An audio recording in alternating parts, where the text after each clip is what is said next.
Residents of Garissa and Tana River counties, like we say, they have been urged to move to high ground to prevent the loss of lives, livelihoods and property after the Water Resources Authority assessed the impact of the ongoing spillage at the Masinga and Kembere dams. Once again, we now join Stephen Leto, who is also been on the ground. Leto, what can you tell us about what the situation is and any new information that's coming from that area?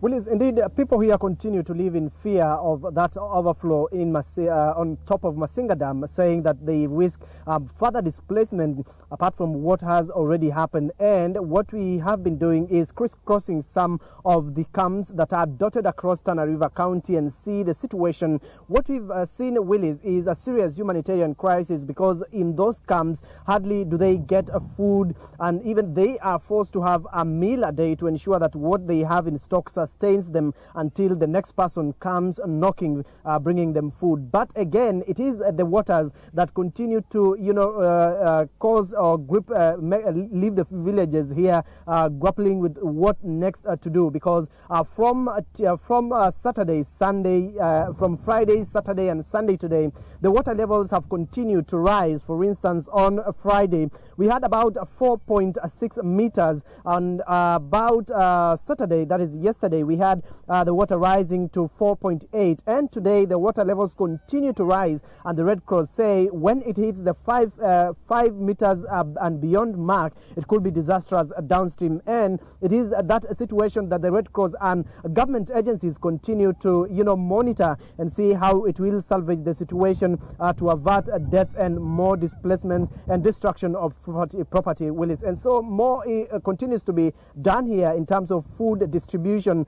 We've seen the Member of Parliament for Garsen leading a section of the local leaders here, distributing foods in several camps, including Olkoni, as well as Bandi camp that is right in Garsen constituency. That, of course, is not sufficient, because about 115,000 people have so far been displaced. That is about over 20,000 households that require food. And Willis, we are also told that the Ministry of Devolution, headed by Eugene Wamalwa, is expected to come here tomorrow alongside the county government of Tana River, led by Governor Godana, who are expected to lead another food distribution program across all the affected villages, from right here in Garsen even all the way to Bura. Those are some of the places that require assistance. Plus, of course, Willis, the issue of medical attention that people living in the camp require.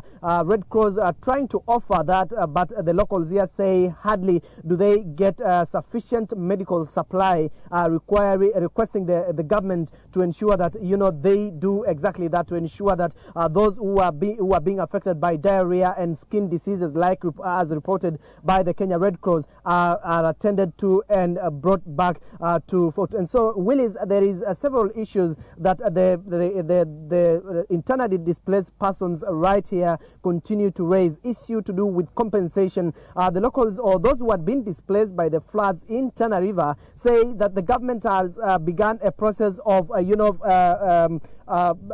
compensating those of the Solai dam tragedy, and they also want the government to do the same here and compensate the 115,000 families that have been displaced by floods and their animals washed away. And so, Willis, we continue to pitch tent right here in Tana River County to ensure that we get the very detailed and very first-hand information on the kind of humanitarian crisis that continue to befall right here downstream. Willis, good afternoon.